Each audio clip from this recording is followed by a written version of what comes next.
want to know what I do? Well, oddly enough, I'm by training a linguist, and I still work in linguistics on a field called discourse analysis, which studies how people mean things and make meaning. And I only got into games and learning about 6 or 7 years ago when I was helping my 6-year-old play Pajama Sam. And then wondered what a more adult video game would be like, and went and got one, arbitrarily because I didn't know what to get, and was really just blown away how hard it was. But after I played a number of hours poorly, I really was fascinated by this cultural phenomena that people are paying for a long and hard and difficult thing that has to be successful in teaching them to play it, because it'll go broke if it doesn't. And when I finally caught on to the theory of learning behind video games, which I think is quite different than how we learned in school, it became to me a life-enhancing experience. Take real-time strategy games, which are the most complex video games. A game like Rise of Nations has over 350 commands, essentially hundreds of variables interacting. You play it for hours, you run civilizations. I mean, it's just more complex than what any kid would see in school. We have evolved an almost perfect way to teach these incredibly complex games. So there are kids addicted to Civilization. And yet Civilization, I defy any adult to go play Civilization, and they will usually give up in 25 minutes. So let's talk about assessment, because assessment and testing is what drives our current school system. If you're not happy with how schools teach today, they teach that way because of the tests we have. So we've come to realize we're not going to change the paradigm of schooling and get deeper learning in it, learning for problem solving and innovation, unless we change the tests and change the assessment, because they drive the system. Now, here's a little thought experiment about assessment for anybody who's a gamer. We take it as completely natural that you would be in an algebra class for 12 weeks, and then I would give you a test on algebra, maybe one designed in some other state, to see whether you learned any algebra. We take that as natural. We do it every day. So let's say a kid plays Halo on hard, and he plays 30, 40 hours, and he finishes Halo. Would you be tempted to give him a Halo test? No, not at all. You'd say the game already tested him. So let's think, why is it that we're not tempted to give him a Halo test, but we are tempted to give him a test and use that as the judgment? Well, it's because you actually trust the design and learning of Halo better than you trust the design and learning of that algebra class. And I think that's where we're going. We're going to be able to create learning that is so immersive, so deep, so rich in information about the development of people in that learning space, that the idea that we let some tests made in a different state trump what happens outside of that learning will become primitive. We will see it as a very primitive thing. What I'm pushing is really not digital media, first and foremost. It's what I call situated and embodied learning. And what I mean by that is being able to solve problems with what you know, not just know a bunch of inert facts, but be able to use facts and information as tools for problem solving in specific contexts, being able to do stuff. Now, if you think about this, this is actually returned to an earlier age, because in the 18th and 19th century, most scientists were amateurs, in the sense they didn't have credentials, they didn't work for universities. Darwin never worked for the university. He was, could take care of himself, and he did his science. And people wrote letters. I mean, instead of journal articles, they wrote letters to each other, and they did science together, and they helped each other, and they mentored each other. Schools in America, for the first time in history, have genuine competition. And that's because companies, large and small, are selling 24/7 learning customized to you and your learning style outside of school. And you can learn didactically or in performance-based, any way you want. It's customized to you. Some people are doing it for profit. So we have a curriculum and a school system out of school now, and it's in community centers, it's in libraries, it's in privileged homes. And it's based in this digital learning and also in this situated, contextualized, problem-solving learning where you can do and articulate your knowledge. And it's making some of our skill and drill schools look bad.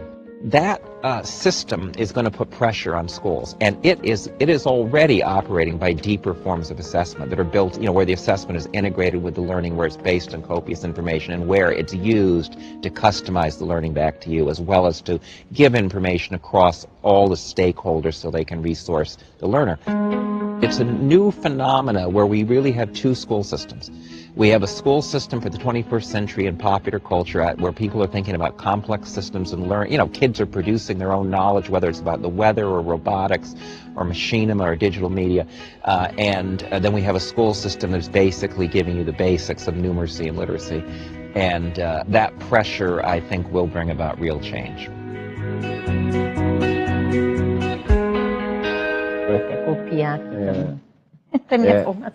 Então, tá aqui. O que acontece é o seguinte, ele tem vários vídeos na internet, esse aqui, especialmente, está com a tradução feita, porque aqueles outros que não tem tradução feita, você põe no YouTube e ele faz aquela tradução meio maluca lá, e aí você não consegue, essa aqui está com a tradução feita. Mas o que eu quis mostrar é o seguinte, foi bom a gente ver o vídeo inteiro, porque ele é um autor que tem uma teoria da aprendizagem baseada em games. O James Gee, o que ele vai procurar, o que ele vai dizer é o seguinte, que os games comerciais, que ele nem falou de game, né, de educacionais, falando de games comerciais, aqui, os que ele cita. São antigos, né, são já antigos, esse vídeo deve ser antigo, mas ele continua escrevendo. Esses games comerciais têm dentro deles princípios de aprendizagem. É isso que ele vai tentar estudar. Quer dizer, como é que as crianças jogam e como é que elas aprendem jogando. Como é que elas vão passando de fase, como é que ela vai aprendendo a resolver problemas no jogo. Isso é alguma coisa que está embutido nos jogos. Então o interesse dele, a princípio, o interesse original de pesquisa era ir lá estudar alguns desses games e tentar entender quais são esses princípios de aprendizagem. Ele vai um médico, como é que seria ser um engenheiro. Então ele desenvolve, durante um tempo ele fazia isso, eu não acompanhei mais, mas ele desenvolvia games específicos para que o aluno pudesse, jogando, ter uma ideia de como que seria trabalhar naquela área, ter uma ideia da área, né? Imaginar aquela área através da imersão. E ele defende que isso seria muito importante para a formação dos alunos, formação um pouco mais técnica, né? Então, assim, ele já esteve aqui no Brasil, ele já esteve num dos eventos da professora Lynn Alves, que eu vou comentar, na Bahia, e, enfim. Então, o autor, veja que aí tem um outro olhar, né? De novo, estamos falando de uma outra teoria, um outro olhar. E, por fim, esse aqui que é o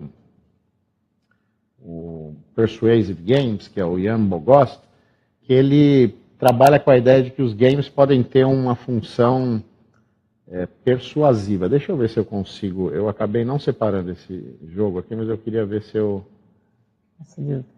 conseguia mostrar aqui. Se ele não vai bloquear, porque ele é um. Vamos ver se ele não bloquear o site, a gente vê. Tá, ó, então eu vou mostrar rapidamente. Em vez de falar a teoria dele, eu vou dar um exemplo de um jogo, tá? Esse aqui é um. Ele não vai rodar. Não? Provavelmente ele não vai rodar aqui. É um jogo do videogame, então deixa eu voltar que eu consigo mostrar. É um jogo do McDonald's. Alguém conhece aqui que está aqui assistindo? É um jogo do McDonald's, mas não é feito pelo McDonald's, ele é feito por essa empresa, que é uma empresa italiana, só faz game de crítica social.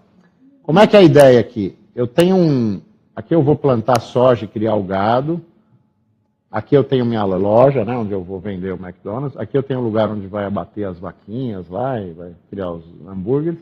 E aqui eu tenho a parte da gestão do McDonald's, né?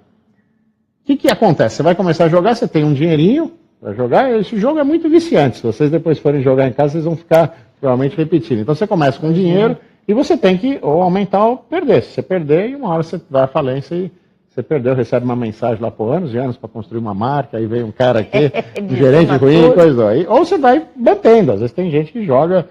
Então, o que vai acontecer aqui? Vai chegar um momento que você vai terminar o seu terreno aqui, tá vendo? O terreno verde, né? Pequeno. Aí, o que você tem que fazer? Como é feito por uma empresa italiana, eles chamam isso aqui de floresta amazônica. Então, ou você tem que invadir a floresta amazônica... Não é bom.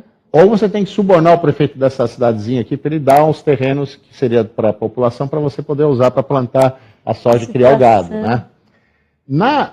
Aqui, esse jogo é muito antigo, eu uso como exemplo há muito tempo, mas ele está muito adequado para a situação do Brasil, porque... No lugar que produz lá o hambúrguer, uma hora as vaquinhas vão ficar doentes, algumas, né? Aí o que você pode fazer? Matar a vaquinha.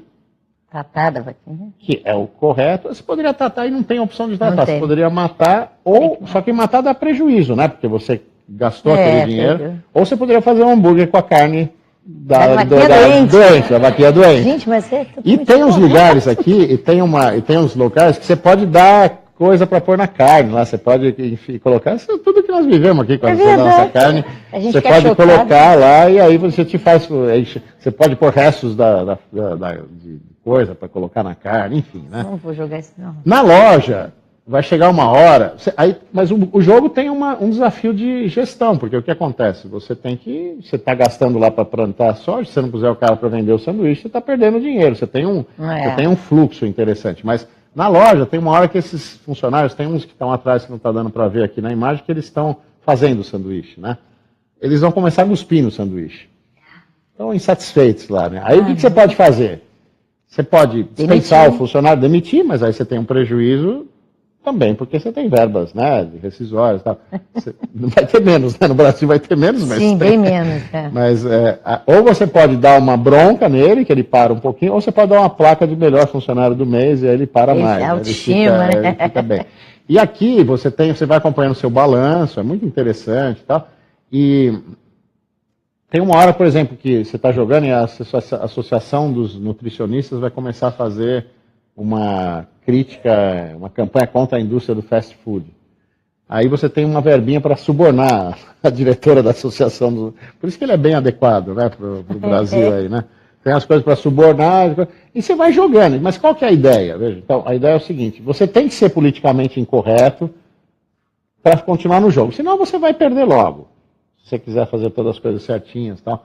O que está por trás desse jogo e qual que é a ideia do Boghost, que é um outro teórico aí? Ele diz o seguinte, um game, colocar um aluno para jogar um game, se você quer discutir alguma questão do ponto de vista de crítica social, tem um poder muito maior do que você simplesmente mostrar um texto de crítica à indústria do fast food e dizer da corrupção, por exemplo, fazer o aluno ser corrupto. Parece uma coisa meio estranha, porque você está fazendo ele ser o contrário do que deveria ser, mas aí você resgata o aluno, e aí, sempre que a gente falar em game aqui, na minha visão de muitos autores, joga, mas o professor depois continua o trabalho não acaba no jogo, né?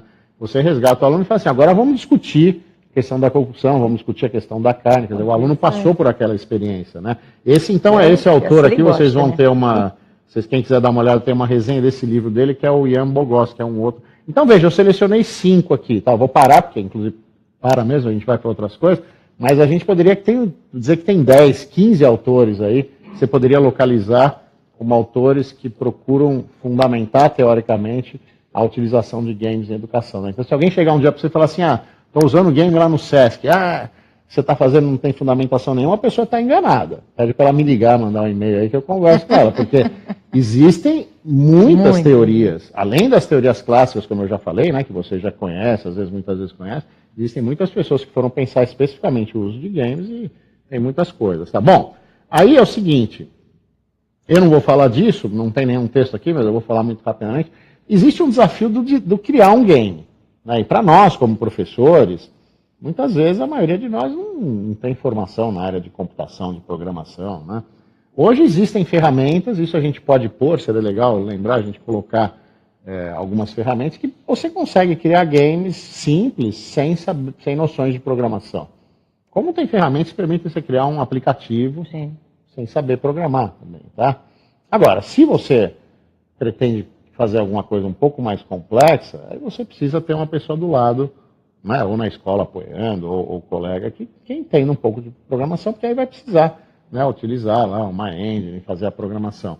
Agora, o que o game de educação tem de característica importante? Dentre várias, eu queria falar só de uma, que é a questão inicial que surgiu aqui, que é o problema da avaliação. Existe um setor lá do MIT, que é uma universidade americana, sempre muito bem ranqueada aí, que chama Education Arcade. Eles publicavam muito material sobre o uso de games em educação, nos anos lá, final dos anos 90, 2000, e aí eles passaram vários anos sem publicar nada, o site deles ficou parado durante muito tempo. Aí muita gente publicava post, texto dizendo, se o MIT investiu nisso aí, com grana, com grandes cabeças, lá não deu certo, nós vamos investir no Sesc, a gente vai inventar um negócio, não dá certo, nenhum lugar dá certo. Aí depois de um tempo eles publicaram 2 PDFs, que estão em inglês, não tem tradução pelo que eu saiba, que são meio que uma meia-culpa, assim, dizer o que deu errado nessa primeira geração, vamos dizer assim, do uso de games em educação. que aí nós temos que mudar. E uma das coisas que eles dizem, que para mim é uma das mais importantes, é o seguinte: nós acreditamos, e hoje que eles estão falando, nós estamos falando MIT, o mundo, né, quer dizer, a comunidade educacional, a comunidade de games, nós acreditamos que fazer um game bem feito, convidando uma pedagoga, montando uma equipe de designer de games, né, psicopedagogo, né, bem legal, a gente dava para o aluno e aí o problema estava resolvido. Nós acreditamos nisso, nós investimos muito nesses games. O que acontecia? Quem quer falar? Imagina, fizemos legal um game, dá para os alunos, e aí, qual é o problema que surgia? Primeiro problema. Não precisa levantar, mas fale, se tiver uma resposta aí dos nossos colegas por chat, diga para a gente aí. A avaliação pode ser um problema, mas o que mais? Quer dizer, eu pego um game, eu sou um professor, tem um game, fizeram muito bem feito, o Sesc produziu um game muito bem feito, legal. Dou na aula, põe para os alunos, e aí? O que eu faço? Não tinha uma ligação? Como professor? Não, acho que não tinha ligação com aquilo que estava sendo visto na escola. Eu repito, motivação, avaliação, mas o que acontece? O professor não sabe... O que acontece com um game, e ele fala isso aqui, né? O que acontece com um game que você... o que acontece com um game? Você dá para um aluno jogar e ele sai jogando muito mais rápido que você. Professor não está preparado para jogar. Aí qual que é o problema? O professor não sabia o que fazer. O game sendo muito bem feito ou pouco bem feito, ele não sabia o que fazer do ponto de vista de avaliação. O que eu vou fazer agora com isso aqui na mão? Como é que eu vou usar isso como um instrumento de aprendizagem? Os alunos vão jogar, eles não estão querendo jogar porque é época de aprendizagem, eles vão jogar. E aí o professor se perdia. Tem até não sei se é nesse link texto. Com o conteúdo dele, talvez, né? Ele não conseguia. Tem um texto que dizia o seguinte, fala assim, então vamos treinar os professores. Ele joga o game, vai para casa, fica um feriado treinando, fica as férias de julho treinando. Chega na classe, 15 minutos os alunos passaram a fase mais rápido que ele. Então o que esse material do MIT fala assim? Nós temos que produzir jogos educacionais pressupondo que o professor não vai jogar tanto quanto o aluno, que ele não vai tão longe quanto o aluno, que ele não vai seguir todas as fases como o aluno vai seguir. Do ponto de vista pedagógico, é uma inversão da noção de conteúdo educacional. Porque o conteúdo educacional do professor... Hoje a gente fala assim, eu conheço meio ambiente, vou dar aula para meus alunos. Eles têm a internet, eles conseguem checar, mas eu, de alguma maneira, mantenho aquele domínio sobre o meu conteúdo. Eu quero que os alunos passem por isso aqui, cheguem até lá. No game, isso subverte, porque eu dou para ele e ele vai fazer um caminho que eu não vou conseguir acompanhar. Como resolver isso? Eu tenho que ter um módulo de avaliação no game que permita que o professor olhe e fale assim, nessa turma aqui, o pessoal está tendo dificuldade nesse momento aqui na resolução de equações de segundo grau. Todo mundo está com um problema aqui, então eu consigo identificar um problema. Ou esse aluno específico está tendo uma dificuldade ali. Então, você não espera que o professor vai seguir o mesmo caminho que o aluno. Você já pressupõe que ele não vai conseguir seguir. Mas mesmo assim, aquilo pode ser educacional. Por quê? Porque eu tenho um módulo preparado, e isso não tem num game comercial, mesmo com as questões de avaliação que nós falamos, tem que ter um módulo que o professor olhe e a partir daquele módulo ele consiga pensar o que ele vai fazer. Então é uma sugestão de boas práticas para um game educacional, né, nesse momento de revisão aí do MIT, tá? Bom, eu selecionei aqui, teve uma plaquinha de intervalo lá, intervalo antes do intervalo, né? Não, depois ainda 5 minutos para terminar, para chegar no intervalo. Para chegar no intervalo, então nós voltamos depois do intervalo. Claro. Então eu abri um fórum aqui, deixa eu mostrar para vocês. Eu abri um fórum, quem está no grupo, quem não está vai ter depois, né? Tem 4 jogos lá, tá? Eu vou selecionar 1 ou 2 deles aqui. 4 nós podemos aumentar isso aqui durante as 2 semanas e mesmo depois, né? Porque o conteúdo fica aberto aí, né? 2 deles não são jogos exatamente, que são o Scratch e o Minecraft aqui. Alguém usa Scratch? Alguém no grupo aí já... O Scratch tem sido usado pelo SESI, né? O SESI eu sei que usa bastante, né? Já tem um projeto lá de... Porque o Scratch foi um software desenvolvido pelo MIT, inclusive, por coincidência, mas para crianças a partir de 8 anos, 9 anos, aprenderem a programação. Pode falar, microfone. Acho que é esse programa que usa com a robótica. Usa na robótica? Na robótica não. Na robótica eles podem até associar, mas na robótica eles têm um outro trabalho que é com Lego, outras coisas. O Scratch eles usam de programação.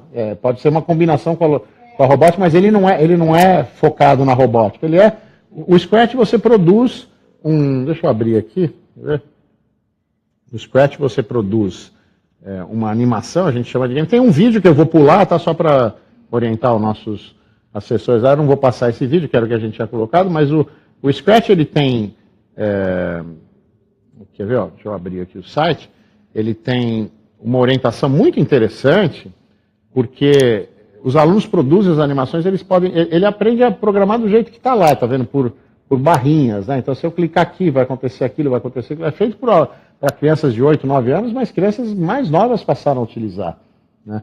E aí, ele tem uma parte específica eu não vou ficar perdendo tempo agora de procurar aqui, uma parte específica, inclusive tem em português, para o professor, de apoio ao professor, que é o que a gente conversou aqui, o professor tem que saber o que fazer. Então tem lá o apoio. Então aqui, o Scratch a gente poderia dizer que o Minecraft também é a mesma coisa, eles não são games, na verdade eles são plataformas para que os alunos criem games. Esse é um outro uso interessante, que o aluno criar algumas coisas na sala, né? O Minecraft, para vocês terem uma ideia, tem uma aluna que fez um curso de Lato Sensu comigo lá em São Paulo, e agora ela entrou no mestrado, eu convidei ela para ir para o mestrado, ela é coordenadora de tecnologia educacional de uma escola. Então, ela fez um projeto opcional, optativo lá, então alguns alunos entraram, desde Fundamental 2 até ensino médio, e de diferentes disciplinas, ela envolveu diferentes professores. O que eles estão fazendo no Minecraft? Minecraft é um mundo virtual que você constrói mundos, né? Ele não tem nada, a princípio você tem que construir. Eles estão reconstruindo a cidade de Mariana no Minecraft. Estava na metade do projeto, agora eles já devem ter até terminado, e eu falei para ela, pelo amor de Deus, vai para o mestrado, porque isso aqui não é um trabalho para você fazer e morrer, né? Então os alunos, a forma como eles se envolveram, porque o que acontece? O aluno pegou, eles foram procurar foto do Google Maps, Google Earth, né, e dados, tá? Então você entra, você começa a andar pela cidade de Mariana virtualmente como ela era. Só que os alunos fizeram. Quer dizer, isso poderia uma empresa fazer, não é isso? A gente poderia chamar. Mas os alunos construíram. Então o envolvimento dos alunos nisso, essa ideia do aluno produzir